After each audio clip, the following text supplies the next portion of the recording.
इस बिल की शर्तें इतनी कठोर है, इतना अपमानजनक है, जिस पर केजरी चर्चा नहीं करना चाहते। दरअसल एक नैरेटिव बन गया है कि ये एंटी हिंदू कैरेक्टर है इसका, और इसे पता चल गया कि तुष्टीकरण के वोट की लाचारी है। यदि हर पुजारी को 18,000 रुपए सैलरी मिलने लगेगी तो आप कल्पना कर सकते हैं दिल्ली में कितने मंदिर हैं। झूठों का ये सरदार, इसे पता है कि दिल्ली के पास इतने पैसे नहीं हैं। नमस्कार, कैसे हैं आप? पंचतंत्र में बगुला भगत की कहानी आपने जरूर पढ़ी होगी। संस्कृत में पंचतंत्र की इस कहानी के उदाहरण साक्षात आपको आज दिखाई दे रहा होगा। अरविंद केजरीवाल के निवास, अब तो सरकारी निवास नहीं कह सकते क्योंकि किसी भी एमएलए को दिल्ली में कोई सरकारी निवास नहीं मिलता। केजरी चीफ मिनिस्टर बने तो दिल्ली के मुख्यमंत्री के लिए टाइप 6 के 2 मकानों को जुड़वा दिया और उसे शीश महल बनाया। लेकिन वो शीश महल उसे गंवाना पड़ा क्योंकि वो तिहाड़ी हो गया। वो शराब माफियागिरी के मामले में जेल चला गया और अभी जमानत पर है। ये दरअसल जमानत ही केजरी के लिए बगुला भगत बनने को लाचार कर दिया है। जमानत उसके ऊपर एक ऐसा थप्पा है जिसे वो छुपाना चाहता है, जिस पर चर्चा नहीं करना चाहता। कोई चर्चा ना करे कि वो बेल पर है, यही खेल केजरी कर रहे। केजरी बेल पर हैं, इसका मतलब जेल कभी भी जा सकते हैं। बेल सिर्फ इसलिए मिलती है ताकि ट्रायल जो चल रहा है उसमें इतना जेल ना हो जाए कि सजा से ज्यादा हो जाए। तो केजरी जमानत पर है और देश की सुप्रीम कोर्ट में कई बार उसकी जमानत को खारिज किया। अल्टीमेटली सिंघवी के सहारे केजरी इस पर सफल हुए। अपने सिंघवी के परम मित्र तब के सीजीआई चंद्रचूड़ की अदालत में दलील देकर कि वो इसलिए कि लंबे समय तक किसी को जेल में नहीं रखा जा सकता है, इसीलिए बेल मिला। इस बेल की शर्तें इतनी कठोर है, इतना अपमानजनक है, जिस पर केजरी चर्चा नहीं करना चाहते। इस बेल की शर्त है कि केजरीवाल चीफ मिनिस्टर रह करके चीफ मिनिस्टर के दफ्तर नहीं जा सकता, कोई फाइलें नहीं देख सकता, कोई ऐसा सरकारी कार्यक्रम नहीं कर सकता। तो सोचिए, ये ऐसा झन्नाटेदार अपमानजनक थप्पड़ है केजरी के चम के दोनों गाल पर, जिससे केजरीवाल बेल पर रह करके यदि चीफ मिनिस्टर रहता तो वो चीफ मिनिस्टर का कोई सुख नहीं भोग सकता या सरकारी काम नहीं कर सकता। यही वजह है कि केजरी ने चीफ मिनिस्टर की कुर्सी छोड़ी, क्योंकि वो दफ्तर नहीं जा सकता, कोई फाइलें नहीं देख सकता, तो फिर कर क्या सकता है। इसीलिए केजरी ने एक डमी चीफ मिनिस्टर अतीसी मार लेना बना दिया। वो लालू यादव ना साबित हो सके, इसलिए तत्काल उसने अपनी बीवी को चीफ मिनिस्टर नहीं बनाया, क्योंकि चुनाव सामने थे। लेकिन केजरी एक शातिराना चाल चल रहा है बगुला भगत बनकर, और दिल्ली को इस बगुला भगत से सचेत रहने की जरूरत है। यदि वो बगुला ऐसे बाघ से सचेत ना रहता तो मारा जाता। बगुला भगत इसलिए कि इस शातिर केजरी के कर्मों को दिल्ली जान चुका हुआ है। आपको बगुला भगत याद है ना, एक बाघ जो बहुत बूढ़ा हो चुका हुआ था, इतना बूढ़ा कि वो हिल डोल नहीं सकता था, लेकिन शिकार तो उसे करना था। अब वो खाना अपना भोजन कैसे करता यदि हिलता डुलता नहीं। तो उसके पास एक बगुला आया और उसने कहा कि भाई, मैं तो अब इस तरह से इतना बूढ़ा हो चुका हूं कि शिकार नहीं कर सकता, अब मैं सब कुछ छोड़ चुका हूं, मैं पुजारी बन चुका हूं, सन्यासी बन चुका हूं। और यही चाल चलते हुए उसने ना जाने कितने शिकार किए। यही बात सबसे कहकर के ये बात पूरे जंगल में फैल चुका कि ये भाई बाघ ने, अब जंगल के राजा ने अब छोड़ दिया है ये सब काम करना, अब मारना पीटना ये सब का अपराध छोड़ चुका है। लेकिन वो रोज यही काम करता था और रोज शिकार करता था। केजरी इसी तरह से दिल्ली का शिकार करना चाह रहा है। इस बगुला भगत को यदि आप देखेंगे तो आप इस ढोंगी को पहचान जाएंगे। आप कल्पना कर सकते हैं ये केजरी है। केजरी जिस बगुला भगत बनकर जिस राज्यसभा सांसद के घर को अपना बपौती घर बना चुका, वहां इसने साधु संतों को बुलाया। ये साधु संत भी कौन हैं, ये भी इसकी भी पड़ताल करने की जरूरत है। इस बगुला भगत के पास ये गया कौन है, ये भगवाधारी साधु संत ये कौन गए हैं और कहां से इसे लाया गया है, इसकी भी जांच होनी चाहिए। नया नया इस बगुला भगत ने अंबेडकर की तस्वीर लगानी शुरू कर दी है। इस बगुला भगत के चेहरे को देखिए, इसके चेहरे से आपको साफ समझ में आ जाएगा कि वो जंगल का बाघ, ये कितना शातिर। इसकी आंखों को देखिए, इसके चेहरे को देखिए, तो आपको बगुला भगत, इसके आंखों के घूमने के तरीकों को देखिए, कैमरे पर घूमते इसके आंख, और गर्दन में इसके माला को देखिए, जो आमतौर पे बकरे को हलाल करने से पहले ना जो पहनाया जाता है, लग रहा है जैसे वही माला हो। इसने इन जिन साधु संतों को बुलाया, आपने कभी केजरी के साथ इस तरह के फ्रेम देखे हैं? ये वो आदमी था जिसने कहा था कि हाँ, पूरे दिल्ली को हम वक्फ बोर्ड को समर्पित कर देंगे। यदि आज वो वीडियो मैं दिखा पाता तो अच्छा होता, कि आप लोगों ने खूब देखा होगा।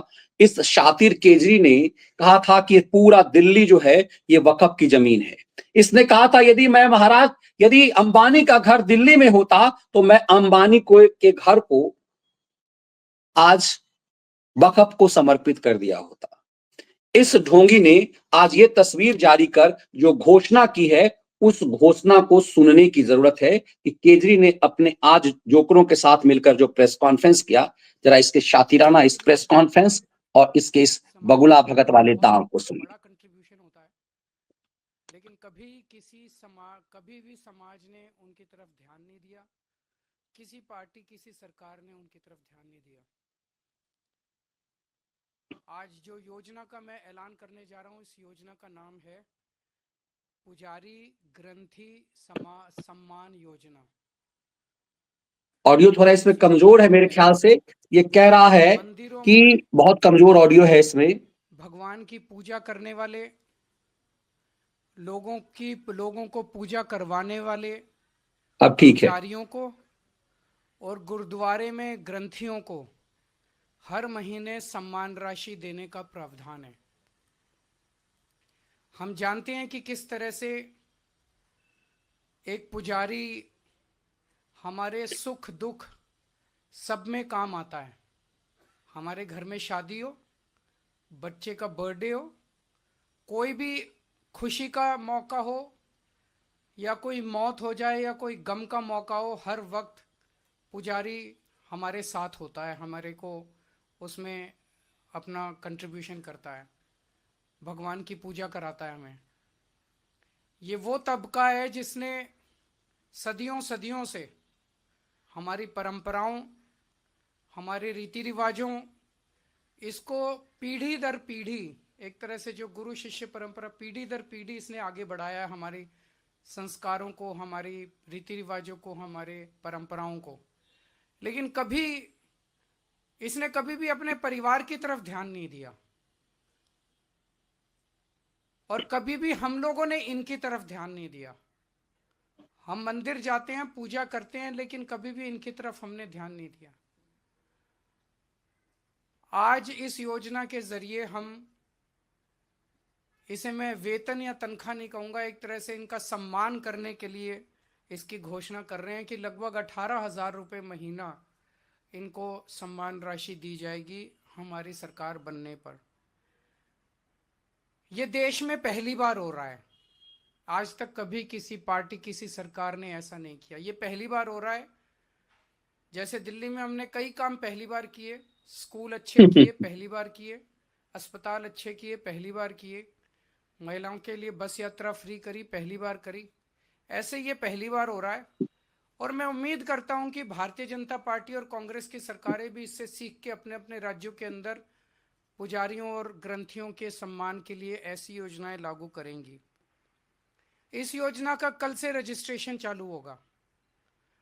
कल इस योजना का रजिस्ट्रेशन एक तरह से शुभारंभ करने के लिए मैं कनॉट प्लेस के हनुमान मंदिर जाऊंगा और वहाँ के पुजारियों का रजिस्ट्रेशन करके आऊँगा, और उसके बाद दिल्ली के सभी मंदिरों और गुरुद्वारों में हमारे एमएलएज, हमारे कैंडिडेट्स, हमारे कार्यकर्ता पुजारियों का और ग्रंथियों का रजिस्ट्रेशन कल से फिर मेरे आरंभ करने के बाद पूरे दिल्ली के अंदर इसका रजिस्ट्रेशन चालू होगा।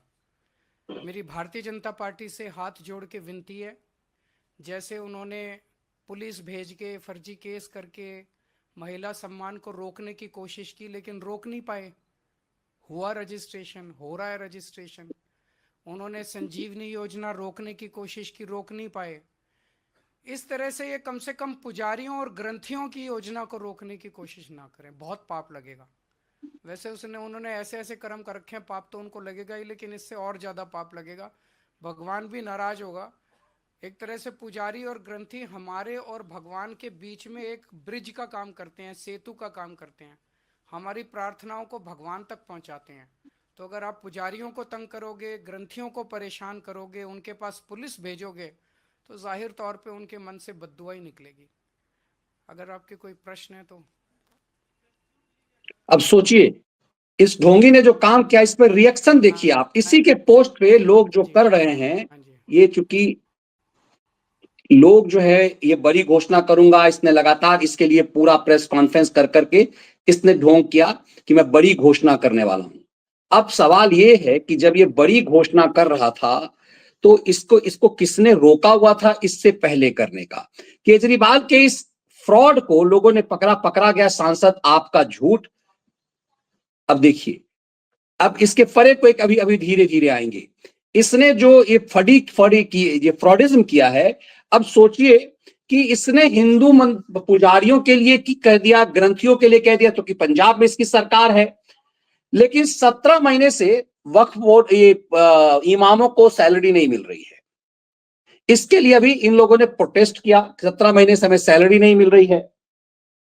अब तक इसने सिर्फ इमाम की बात की, लेकिन सब इसके पास, चूंकि दिल्ली सरकार कंगला हो चुकी हुई है, बगुला भगत है, वो इसके पास पैसे नहीं है, इसलिए इन इमामों को इसने सैलरी देना बंद कर दिया है। और इन इमामों ने पुजारियों और ग्रंथियों के लिए केजरीवाल का बड़ा ऐलान, सरकार बनी तो 18,000 देंगे। पुजारियों को पैसा कहां से देंगे? जैसे इमामों को के लिए झूठ बोला, वैसे ही पुजारियों के लिए बोल रहा हूं। ये लोग जो है वो करके डाल रहे हैं कि हम लेकिन जरा देखिए इस बयान के साथ कि केजरी जो ढोंग कर रहा है उस पर कि हमारी 17 महीने की सैलरी दे दो। करीब 250 इमाम, ये सारे के सारे परेशान हैं। 18,000 रुपये सैलरी है, मात्र 18,000 रुपये। यानी इनका जो मजदूर है दिल्ली सरकार का, उसको ये लोग 21,000 कुछ देते हैं, और इमाम की सैलरी सिर्फ 18,000 है, और वो 18,000 भी 17 महीने से रुकी है। अब बताइए, हमारे भी बच्चे हैं, लालन पोषण है, स्कूल की फीस है, कमरे का किराया, बहुत कुछ है, सारी चीज़ें हैं, लेकिन ये लोग सोचते नहीं इस बात को। पुजारियों को और गुरुद्वारे में ग्रंथियों को हर महीने सम्मान राशि देने का प्रावधान है। आज इस योजना के जरिए हम इसे, मैं वेतन या तनख्वाह नहीं कहूंगा, एक तरह से इनका सम्मान करने के लिए इसकी घोषणा कर रहे हैं। अब सोचिए, इस ढोंगी को लोग सुनते हैं, इसके लिए बीजेपी ने इसके जवाब में बीजेपी सामने आई, पूरा इमामों का जो है वो चलने लगा कि तुम तो पहले तो इसका ढोंग ये दूर करो। अब इस नटवर लाल के एक से एक चीज लोग जो हैं वो सामने आ रहे हैं।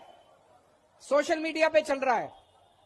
शाहरुख खान कहता है चुनाव के टाइम ये पार्टियां, ये नेता वोट मांगने आएंगे, कोई जाति के नाम पे वोट मांगेगा, पंजाब का उप मुख्यमंत्री दलित समाज से होगा दोस्त, तो अगला सीएम भंडारी समाज का होगा, कोई धर्म के नाम पे वोट मांगेगा। वोट को बटने मत देना। कांग्रेस को एक भी हिंदू वोट नहीं मिल रहा, कोई हिंदू कांग्रेस को वोट नहीं दे रहा, केवल मुसलमानों के अंदर थोड़ा बहुत कंफ्यूजन है। जाति और धर्म के नाम पे वोट मत देना। अभी एक पिक्चर आई है शाहरुख खान की, उसमें एक डायलॉग है, इसके एक एक चीज, अब इसके पाप चूंकि इतने बड़े हैं कि अब ये चीजें पूरी तरह से इसी के वीडियो पे कमेंट्स है, मैं कहीं बाहर नहीं जा रहा, इसी के वीडियो पे कमेंट्स है कि ये जो पुजारियों को ठग रहा है, देखिए लोग बगुला भगत और इस तरह की चीजों को लेकर के इसके वीडियोज बना रहे हैं, और पूरा ये एड इस तरह का बन रहा है कि किस तरह से ये ढोंग कर रहा है। पहले पुजारियों को ठगा, मौलानाओं को ठगा, अब पुजारियों को ठग रहा हूं, मैं केजरीवाल बोल रहा हूं। सोशल मीडिया पर ही पूरा चल रहा है कि ये आदमी तो खुद, चूंकि ये आदमी बेल पे है, तो जो बेल पे है वो ये क्या कैसे खेल कर सकता है। अब इस बात को समझिए कि इस शातिर खिलाड़ी ने क्या खेल करना शुरू किया है। अब इसे दरअसल एक नैरेटिव बन गया है कि ये एंटी हिंदू कैरेक्टर है इसका। और इसे पता चल गया कि तुष्टीकरण के वोट की लाचारी है। यदि दिल्ली में भी महाराष्ट्र की तरह बटोगे तो कटोगे का नारा चल गया तो खेल हो जाएगा। इसे लग गया कि तुष्टीकरण के वोट की कोई कीमत रह नहीं गई है, और तुष्टीकरण के वोट की कीमत तभी रहेगी जब हिंदू वोट बटेगा, वरना तुष्टीकरण के वोट की कोई कीमत नहीं है।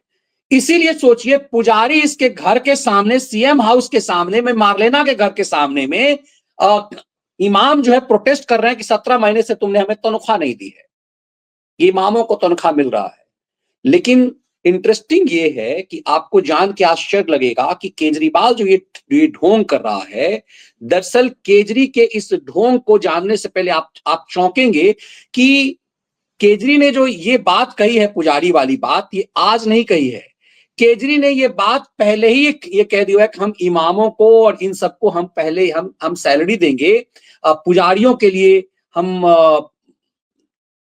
वेतन देंगे। ये बात केजरी पिछले चुनाव में भी कह चुका हुआ है, और इसको लेकर के ये जो केजरी कह चुका है, इसे लेकर के पहले से ही दिल्ली में बीजेपी जो है वो पहले से ही ये नैरेटिव चला रहा है कि ये तुमने जो ये बात कही है कि हम पुजारियों को देंगे, तनख्वाह देंगे, ये सैलरी पुजारियों को मिलेगी, ये तो बहुत पहले से चल रहा है। ये 2005 में ही तुमने कह दिया था, तो 2005 में क्यों नहीं दिया गया?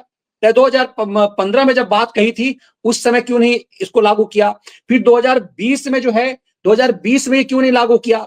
तो दरअसल ये फ्रॉडिज्म इसलिए कि केजरी को ये लग गया है, वरना इस देश में तो किसी भी जगह पे किसी सरकार ने आज तक पुजारियों के लिए ये नहीं सोचा, और इतना आसान भी नहीं है। ये इतना बड़ा झूठ है कि पुजारी किस स्तर का, मंदिर का पैमाना क्या होगा? यदि हर पुजारी को 18,000 रुपए सैलरी मिलने लगेगी तो आप कल्पना कर सकते हैं दिल्ली में कितने मंदिर हैं।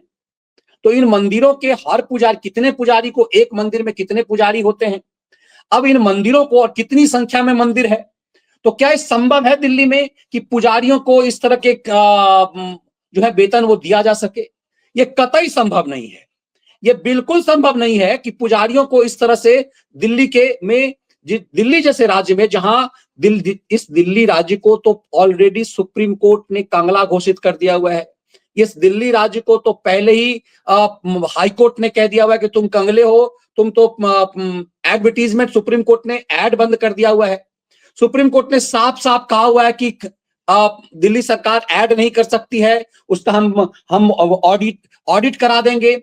ऑडिट कराने के डर से इसने दिल्ली के तमाम नेशनल टेलीविजन चैनलों पे इसने बंद करवा दिया अपना ऐड, और पंजाब के बहाने ये ठग रहा है, पंजाब को लूट रहा है। भगवंत मान का ऐड तमाम टेलीविजन चैनलों पे चल रहा था कि टीवी चैनलों का मुंह बंद किया सके, केजरीवाल के खिलाफ कोई स्टोरी नहीं चल सके, इसलिए पंजाब के माध्यम से पैसा जो है ठूसा जा रहा है। टीवी चैनलों को आप ऐड देख रहे होंगे, क्योंकि सुप्रीम कोर्ट ने इससे कहा कि तुम ऐड देने के लिए, दिन रात इसका एडवर्टीजमेंट चलता था, ये तिहार में बंद था, इसका ऐड चलता था।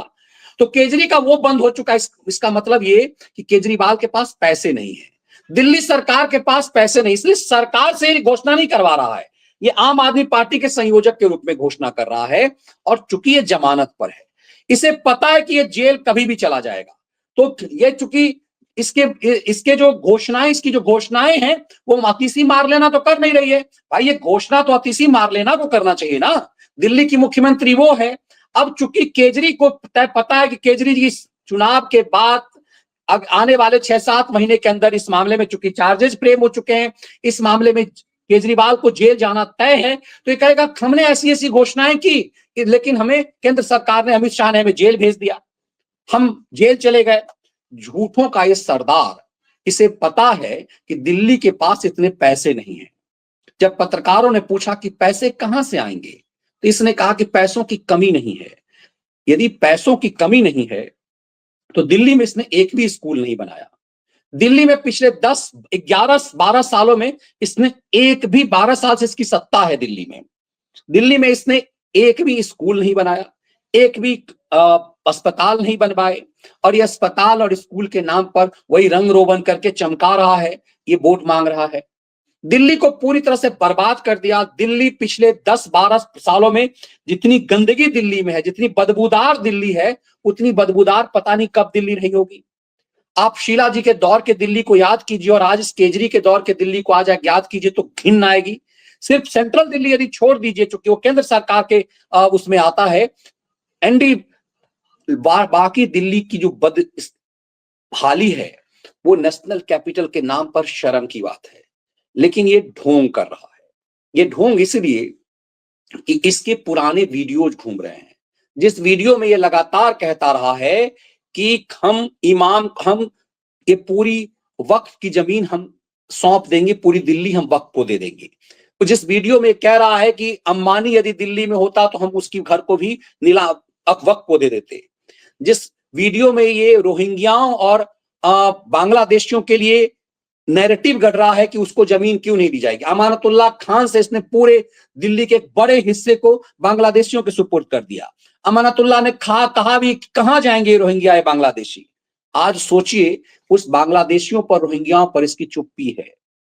और जब ये पकड़ा जा रहा है, जब पूरी तरह से रेड पड़ रहे हैं, दिल्ली पुलिस बांग्लादेशियों रोहिंग्याओं को पकड़ रही है, कैसे फर्जी राशन कार्ड बन गए, कैसे इसके फर्जी आधार कार्ड बन गए, दिल्ली सरकार ने के सहयोग से कैसे इस रोहिंग्याओं के, बांग्लादेशियों के आधार कार्ड बन गए। अब बीजेपी चूंकि चुनाव में से मुद्दा बनाएगी कि ये जो है बांग्लादेशियों और रोहिंग्याओं को बसा के दिल्ली में वोट बैंक तय कर रहा था, तो उससे पहले इसने खेल करना शुरू कर दिया कि अपने संजय सिंह के माध्यम से इसने खेल करना शुरू कर दिया। और इसने संजय सिंह सामने आ रहा, कह रहा मेरी बीवी का भी वोटर लिस्ट में नाम नहीं है, क्या मेरी पत्नी रोहिंग्या है। अब इनके शातिराना खेल को यदि आप देखेंगे तो आप चौंक जाएंगे। संजय सिंह ने अभी नैरेटिव गढ़ना शुरू किया है कि क्योंकि उसकी बीवी पूर्वांचल की है। अब संजय सिंह का झूठ पकड़ा गया, ये लगातार चल रहा है। बीजेपी ने मेरी पत्नी का नाम वोटर लिस्ट से हटा दिया, संजय सिंह का दावा, जबकि ये देखिए ये पूरा सामने है कि इसकी बीवी का नाम कैसे वोटर लिस्ट में है। तो ये झूठ और मक्कारी का ऐसा ये लोग खेल खेल रहे हैं, सिर्फ झूठ, सिर्फ मक्कारी। अब इस बगुला भगत का सच देश जान गया है। इस बगुला भगत को साफ लग गया है कि अब इसका जेल जाना तय है। ये जेल मतलब ये बेल पे ज्यादा दिन रह नहीं सकता। तो ये कई खेल कर रहा है कि जब ये जो ही बेल पर है तो आम जनता को इस बात का भरोसा नहीं होगा। इस पे कैसे कोई भरोसा करेगा, तुम तो जेल चले जाओगे। और सच यही है कि ये जेल चला जाएगा तो ये कहना शुरू कर देगा, इसके चंपू चमचे कहना शुरू कर देंगे कि केजरीवाल जी ने इतने वायदे किए इसीलिए जेल भेज दिया। जेल इसको अदालत भेजेगी, लेकिन ये खेल करेगा पार्ट पॉलिटिक्स के नाम पर। इसीलिए ये फ्रॉडिज्म का, ये संजीवनी योजना, ये महिला कल्याण योजना, दिल्ली सरकार को इसने कंगाल बना दिया। शराब के नाम पर लूट करके दिल्ली आज बिल्कुल कंगाल हो चुकी हुई है। दिल्ली सरकार कंगाल है, कोई योजना दिल्ली सरकार शुरू नहीं कर पा रही है। और ये भी जो भी योजना है, अभी तुम्हारी सरकार नहीं है, सरकार अभी तुम्हारी है तो तुम्हें इन तमाम योजनाओं को लागू करनी चाहिए। 1,000 रुपए जो वृद्धों को है, वो जो जिनके पास दिल्ली का आधार कार्ड है, उनका आधार कार्ड लो और उस हिसाब से उनको ऑनलाइन पेमेंट करना शुरू कर दो। भाई इतनी सारी योजनाएं जो भारत सरकार की चल रही है, किसानों का किसमें रजिस्ट्रेशन हुआ, किसी का कोई रजिस्ट्रेशन नहीं हुआ। ऑनलाइन सबका बैंक अकाउंट है, आधार से जुड़ा हुआ है। यदि देश भर के किसानों के नाम पर यदि 6,000 रुपए पैसे जाते हैं यदि, तो केजरी क्यों नहीं कर सकता है। ये जो सीनियर सिटीजन है या महिलाएं जो हैं, जिनको ये महिला कल्याण चलाना चाह रहा है, इसमें रजिस्ट्रेशन की फ्रॉडिज्म करने की क्या जरूरत है। ये ढोंग है और इस बगुला भगत के ढोंग को दिल्ली और देश ने जान लिया है। इसकी बेचैनी सिर्फ और सिर्फ इसीलिए है। तो इस बगुला भगत को पहचानिए और इस बगुला भगत की पहचान पूरी दिल्ली से कराइए।